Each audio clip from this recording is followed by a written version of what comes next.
Pinag-aaralan na ng Commission on Elections kung dapat na bang isama sa areas of immediate concern ang Taguig City. Kasunod ito ng karasang naganap sa kampanya noong Sabado. Patuloy naman ang investigasyon para malaman kung sino ba talaga nagsimula ng gulo na nauwi sa pagkasugat ng 16 na tao. Darito ang report.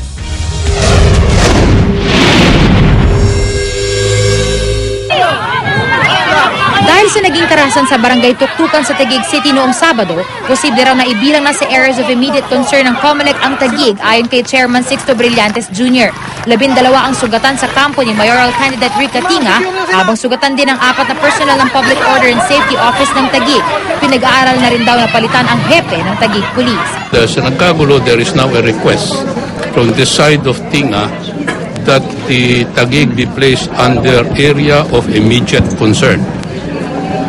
Kukontakin ko lang si PNP Chief Purisima, mag-a-agree lang kami kung pwedeng ilagay sa immediate concern. Ang effect nito, lalagyan lang ng augmentation pag napunta na sa immediate concern.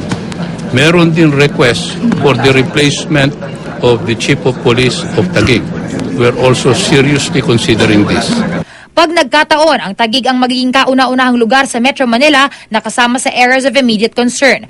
Pero mapabilang man o hindi sa mga tinatawag na hotspot, hihilingin na raw ng election officer ng Taguig ang karagdagang seguridad para masigurong ligtas ang isasagawang eleksyon doon sa Lunes. I will request for additional security whether or not it will be declared as areas of concern, watch list, hotspot.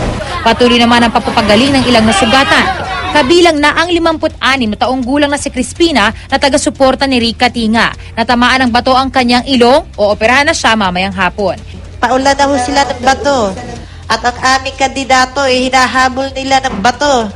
At gusto yata talagang gulo ang mangyari. At saka marami sila sinasabi. May binubugbog na sila. Naghahataw na sila ng batuta hanggang eto ako, natamaan. Inaalam na ng Taguig Police kung sino talaga ang nagsimula ng gulo. Pinag-aaralan na rin daw kung ano ang mga ikakaso sa mga sangkot sa insidente. Pero tingin ng hepe ng Taguig Police, di na raw kailangang isama sa areas of immediate concern ng COMELEC ang Taguig dahil isolated case lang daw ang nangyari. It's an isolated case dahil yun lang ang incident na nangyari of that nature. Kasi bigla-bigla lang nga yung pangyayari. But it was easily resolved or settled. Nagdagdag na rin daw sila ng mga pulis sa paligid ng City Hall. At sa araw ng eleksyon, nasa 430 pulis at sundalo ang magbabantay sa buong lungsod. Para sa unang balita, Isay Reyes reporting.